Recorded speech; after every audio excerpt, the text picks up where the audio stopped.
Halo teman-teman semuanya, salam sehat selalu. Tentunya kami di sini bersama Bihoya.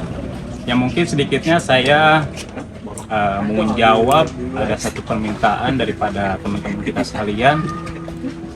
Bagaimana sih untuk mengganti media tanaman, terlebih khusus untuk di jenis Hoya yang mungkin salah satunya terkena hama, entah itu kena kutu ataupun jamur. Jadi mungkin sedikitnya saya mau ngasih tutorial untuk teman-teman sekalian. Ini salah satu tips kita di Bihoya untuk mencari mengganti salah satu media tanaman Hoya, teman-teman ya. Ini salah satu kita ada dari jenis Hoya lacunosa, terus juga ada Hoya compacta regalis yang mungkin selama ini cukup banyak kasus-kasus di teman-teman yang mungkin salah satu di tanaman Hoyanya terkena jamur ataupun kutu putih, teman-teman ya. Jadi yang pertama, untuk langkah pertama teman-teman siapin salah satunya di antara yang pertama, yang lebih utama tentuin media tanam yang cocok di tempat-tempat teman-teman kalian ya. Kalau di sini kita pakainya salah satunya ada kokopit, terus juga campurannya ada skam bakar sama penbak ya. Tapi itu tergantung selera teman-teman sekalian ya. Boleh juga kalau dicampur pupuk juga sih medianya ya gitu Ya, kan ya. lebih bagus langsung dicampurin Iya, pupuk ya. lebih bagus. Ya, pupuk ataupun kita kadang suka kasih sedikit obat anti hama, teman-teman ya. Ini diantara ada salah satu, teman-teman mungkin bisa bedain. Ini mungkin bisa di zoom sedikit. Ini salah satu Hoya compacta regalis yang mungkin saya lihat ini sehat-sehat aja. Jadi teman-teman tinggal balikin potnya seperti ini, tinggal dicabut. Teman-teman jangan takut, jangan riskan untuk menyemprot daripada si tanaman ini ya. Ini nggak bakal ngerusak akar, nggak bakal menjadikan si tanaman ini stres, teman-teman ya.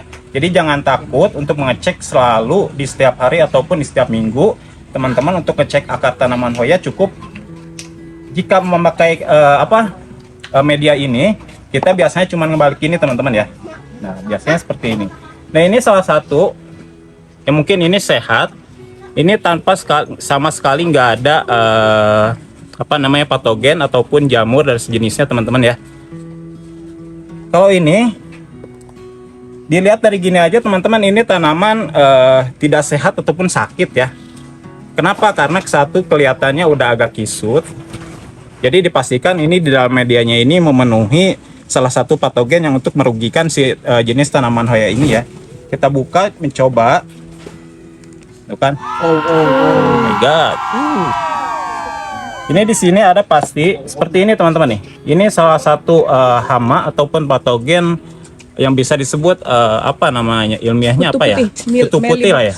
Mealybugs ya. Mealybugs. Seperti ini, teman-teman ya. Nah, jadi sarannya ini harus sesegera mungkin, secepat mungkin teman-teman harus segera menggantinya ataupun membersihkan si hama ini pada tanaman Hoya, teman-teman ya.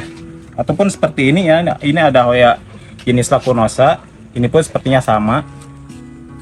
Seperti ini ada putih-putihnya.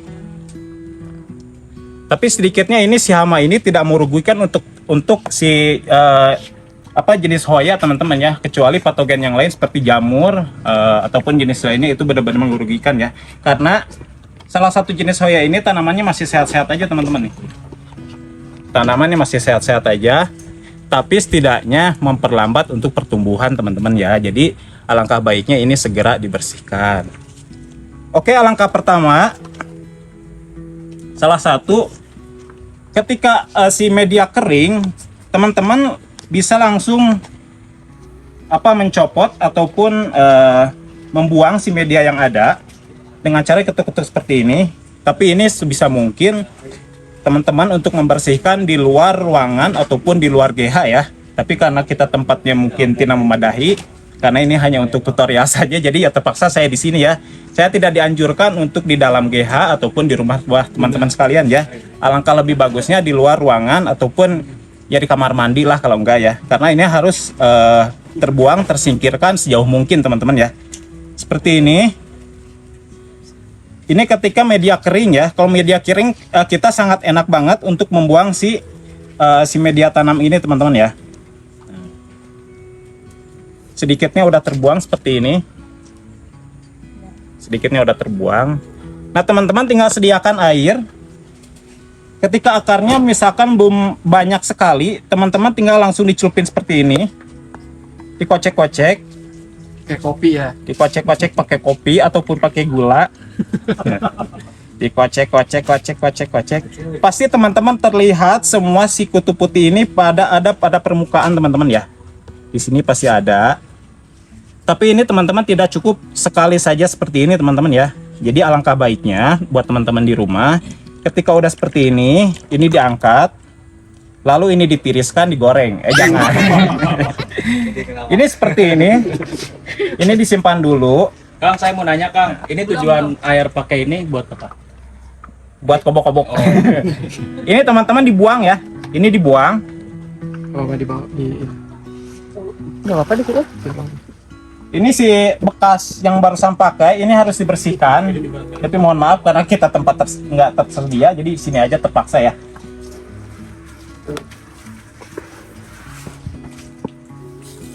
Kita dibersihkan sampai bersih, kita isi ulang lagi. Kita isi ulang sampai penuh.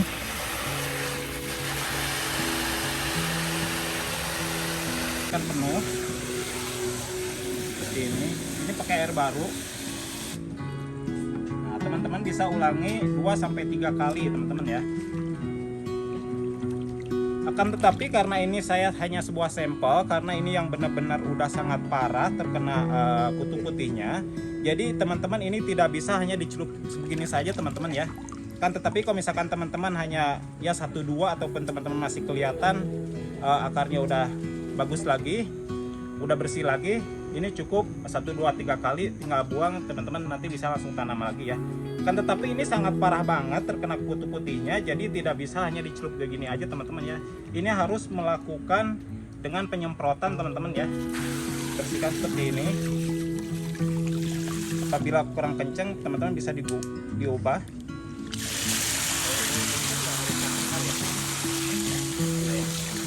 Kalau terlalu kencang setidaknya mereka pasti salah satu ada yang rusak. Makanya saya anjurin kalau misalkan tanaman teman-teman yang nggak terlalu parah, jadi tidak disarankan untuk disemprot ya, hanya cukup mengocek-ngocek seperti ini teman-teman ya. Itu pun langsung si kutunya langsung pada keluar pada ke permukaan air teman-teman nih. Tapi ini karena sangat udah parah, jadi teman-teman harus menyemprotnya seperti ini.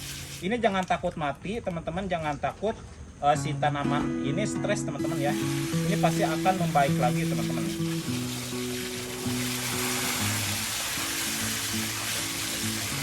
Ini hanya tutorial saja, mungkin saya sebentar. Ini tapi saya lihat ini udah lumayan bersih seperti ini. Ini masih kelihatan akarnya sehat-sehat.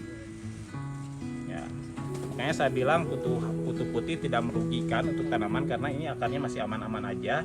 Akan tetapi hanya memperlambat untuk pertumbuhan teman-teman ya. Karena mungkin mereka hanya berbagi nutrisi seperti itu. Oke, di nextnya ini kita buang air yang tadi.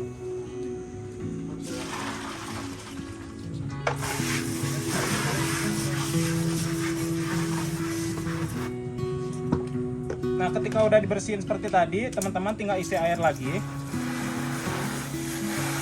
Ini berarti langkah yang ketiga, teman-teman. Ini air baru lagi, air bersih lagi.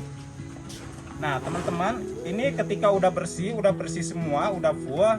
Teman-teman yang terakhir, untuk mencegah salah satu patogen, teman-teman bisa menggunakan antrakol ataupun fungisida. Ya, karena di sini nggak ada, kita biasanya hanya memakai si hidrogen peroksida yang 3% ya. Biasanya ini cukup 1 atau 2 liter. Kita tambahin si hidrogen peroksida sampai 2 tetes tutup ini atau 3 teman-teman nih. Ini tidak berbahaya untuk tanaman. 2 tutup botol ya. 2 tutup botol untuk per 1 liter ya. Kenapa tadi harus pakai antrakol? Kan kutu bukan jamur ya, sedangkan antrakol adalah fungsinya untuk jamur. Ya, tapi setidaknya karena untuk kita mencegah juga, biasanya kalau di sini biasanya udah terkena si kutu, pasti itu ada jamurnya juga. Jadi untuk mencegah jamur, ya terakhirnya kita mau nggak mau untuk pencegahan aja kan ya, untuk pencegahan aja kita pakai fungisida itu. Boleh nggak pakai nematisida yang emang fungsinya khusus untuk kutu di medianya? Lebih baik. Sebenarnya kalau misalkan kita biasanya ada juga kasus yang kutu putih seperti di jenis si Compacta regalis teman-teman ya. Ini kalau misalkan disemprot ini sangat memakan waktu yang cukup panjang. Biasanya ada di sela-sela seperti ini teman-teman nih.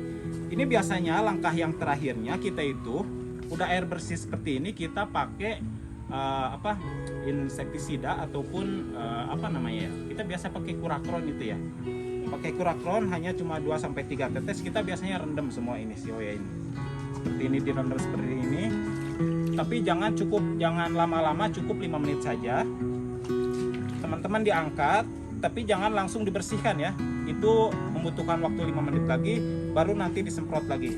Disemprot seperti ini, dibilas lagi. Nah, biasanya itu sukses ya kalau di sini ya. Tapi sih itu mungkin teman-teman bisa bisa mungkin jauh lebih memerhatikan ini terkena kutu ataupun terkena jamur ya. Mungkin terkena kutu putih yang sangat banyak ya, teman-teman bisa menggunakan si insektisida kurakron ataupun jenis lainnya teman-teman ya. Tapi kalau misalkan tanamannya kena jamur ya, sebisa mungkin teman-teman pakai fungisida seperti itu ya. Mungkin paham teman-teman ya. Maaf saya juga pemula teman-teman. Karena ini saya sekedar menjawab requestan daripada teman-teman sekalian untuk membikinkan tutorial bagaimana cara mengganti metan yang terkena patogen ataupun kutu putih teman-teman ya.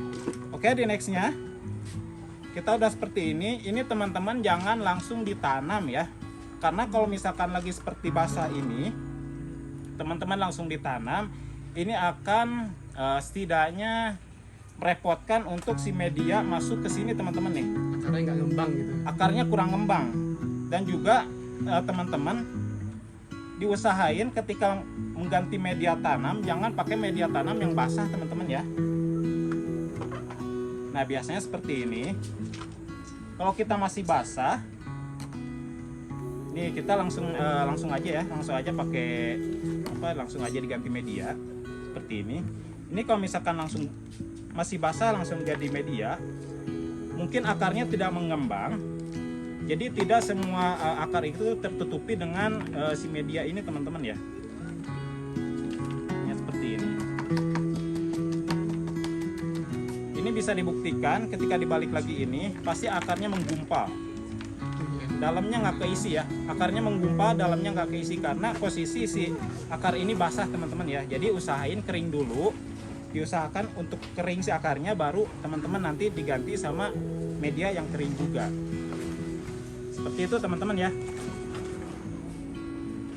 Oke, kita satuin aja ini. Misalnya akarnya udah kering nih Kang. Ya. Ini misalnya nih akarnya udah kering. Cara nanamnya gimana? Ini lucu teman-teman, orang kita banyak nanya.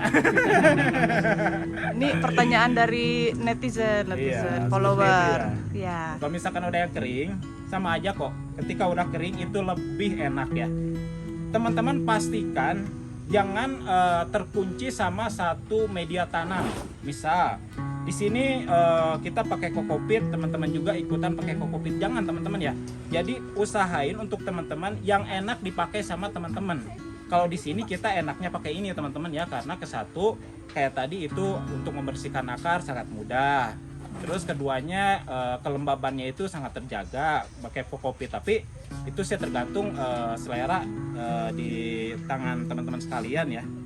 Ketika udah kering, ini pot kosong nih teman-teman ya. Ini cukup diisi dulu sedikit media, lalu masukkan. Kita masukin medianya seperti ini.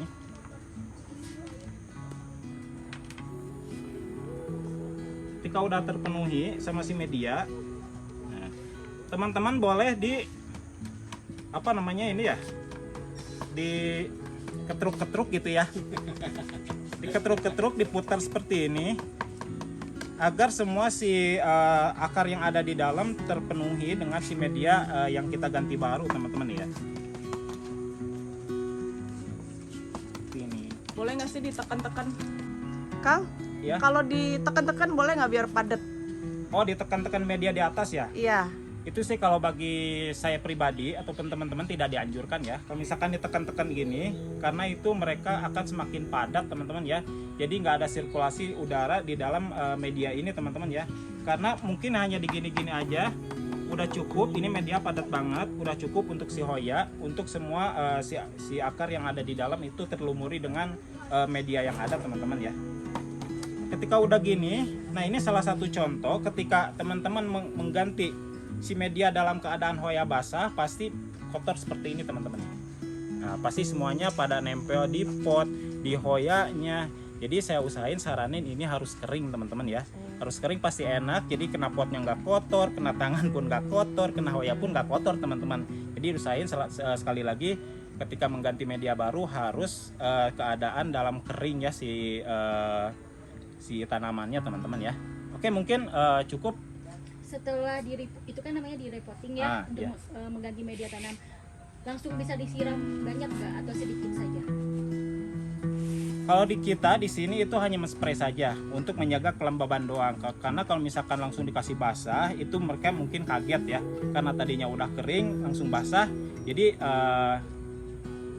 nyerapnya kurang begitu baik mungkin ya. Itu biasanya bisa jadi menyebabkan malah bukan baik, si tanamannya kalah menjadi busuk akar teman-teman ya. Seperti itu. Oke, mungkin cukup teman-teman ya. Salam Hoya Make People Happy.